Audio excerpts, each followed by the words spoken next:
Então, pessoal, tudo bem? Estamos aqui de volta para poder falar um pouquinho sobre um tema que sempre me perguntam e é um tema bastante recorrente, então a gente tem que estar sempre falando sobre ele, que é sobre alimentação e câncer. Então, uma pergunta que é bastante comum: qual alimentação que a pessoa precisa ter pro tratamento, durante o tratamento do câncer? A alimentação para o câncer é uma coisa muito complexa, assim como a alimentação de todas as pessoas em qualquer situação, até numa situação saudável. Então, uma alimentação para se tornar saudável também é uma alimentação complicada, né? Então não dá pra gente simplificar dizendo coma isso ou não coma aquilo. É muito mais do que isso. Então uma boa alimentação, ela é muito mais do que só dicas de comer isso ou comer aquilo, né? O que eu tenho que tirar, o que eu não tenho que tirar. A gente pode dar recomendações gerais.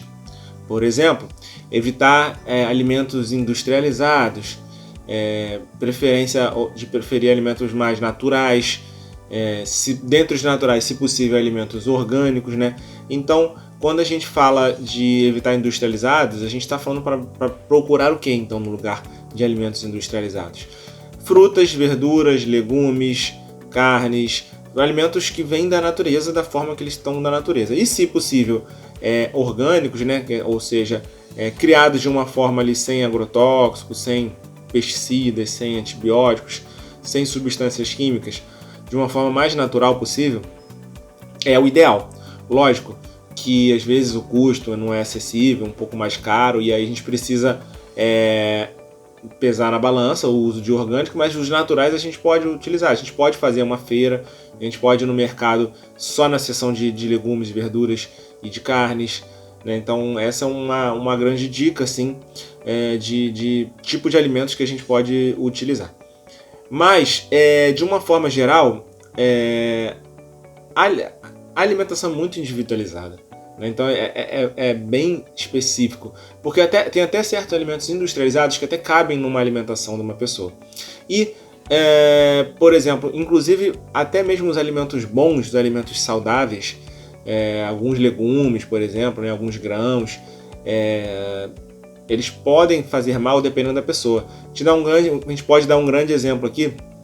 São pessoas com alterações da flora intestinal, que a gente fala microbiota intestinal. Então, pessoas com microbiota intestinal alterada às vezes precisam de uns alimentos mais do que outros para estimular uma correção dessa microbiota intestinal. Tem alimentos super saudáveis, mas que às vezes podem ser fermentativos ou irritativos, ou a pessoa tem um certo grau de alergia ou de intolerância, e naquelas pessoas, naquele indivíduo, não ser muito bom para ele, mas ser bom para outro. O alimento não deixa de ser um alimento bom, né, saudável, só que para aquela pessoa um alimento é melhor e o outro não. Outra situação, por exemplo, são deficiências nutricionais, carências nutricionais de certas vitaminas, que tem certas pessoas que têm uma deficiência e outras pessoas têm outra deficiência.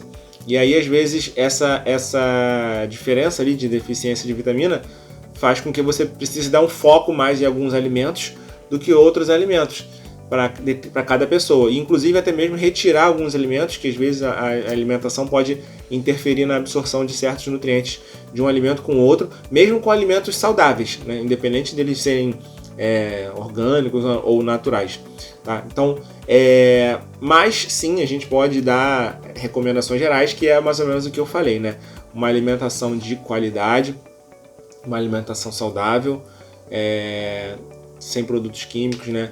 Sem aditivos, sem corantes, sem conservantes, ou seja, produtos industrializados, sem farinhas, sem açúcares, né? Vou tirar o açúcar. Sem açúcares, açúcar refinado de qualquer tipo, né? Não só o branco, mas todos esses outros que tem outros nomes aí que enganam a gente, né? Sacarose, xarope de glicose, açúcar invertido, maltodextrina, temos também o suco concentrado de maçã. Então tem vários que é tudo açúcar industrializado, né?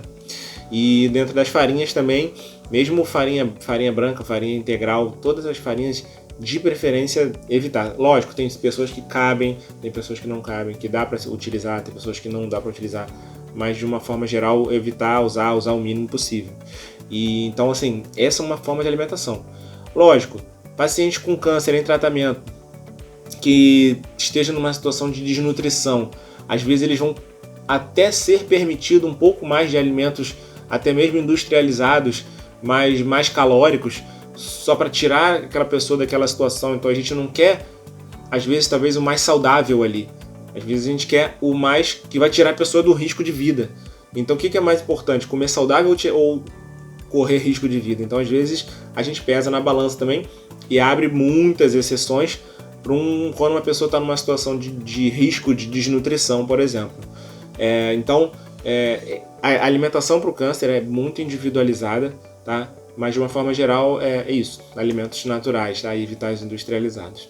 Espero que tenha ficado claro, espero que vocês tenham gostado e qualquer dúvida, qualquer comentário, é só deixar aí nos comentários, tá bom?